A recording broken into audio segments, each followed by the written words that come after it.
ఒక medical test కోసం పిలిపించాను అంజు.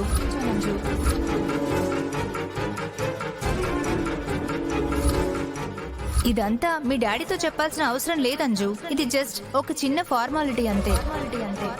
ఆనంద్, ఏంటి పరీక్షలు ఉన్నాయి కదా, డిస్టర్బ్ చేయకు, చదువుకో.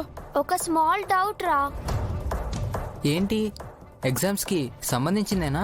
కాదు, వేరే విషయం. వేరే విషయం ఏదైనా ఇప్పుడు అడగొద్దు. ఇది మన స్కూల్ విషయం రా. ప్లీజ్, మనందరి విషయం. ఏంటో త్వరగా చెప్పు. ఈరోజు స్కూల్లో మీకు బ్లడ్ శాంపిల్స్ ఏమైనా తీసుకున్నారా? ఎందుకు తీసుకుంటారు? నా బ్లడ్ శాంపిల్స్ తీసుకున్నారు. ఎవరు తీసుకున్నారు? ఎవరో డాక్టర్. ప్రిన్సిపల్ మ్యామ్ నన్ను పిలిపించి నా శాంపిల్స్ ఇప్పించారు.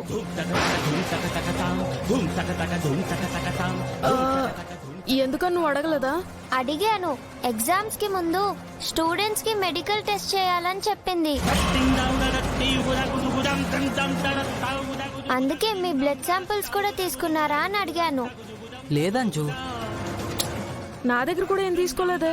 బుజ్జమ్మ, స్కూల్లో నీ బ్లడ్ శాంపిల్స్ తీసుకున్నారా? లేదక్క. స్కూల్లో నా ఫ్రెండ్స్ ని కూడా అడిగాను, వాళ్ళెవ్వరి బ్లడ్ తీసుకోలేదు.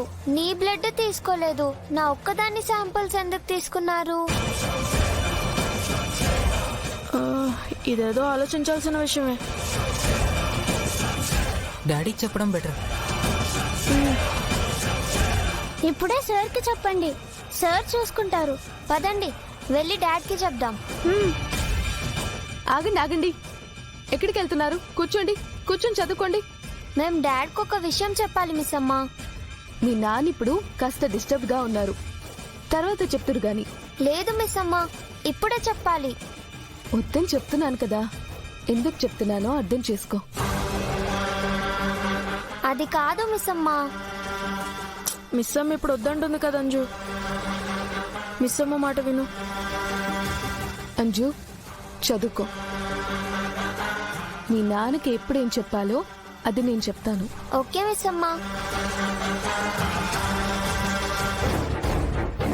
అంజు పాపే నీ కూతురని ఖచ్చితంగా తెలియదు కదా.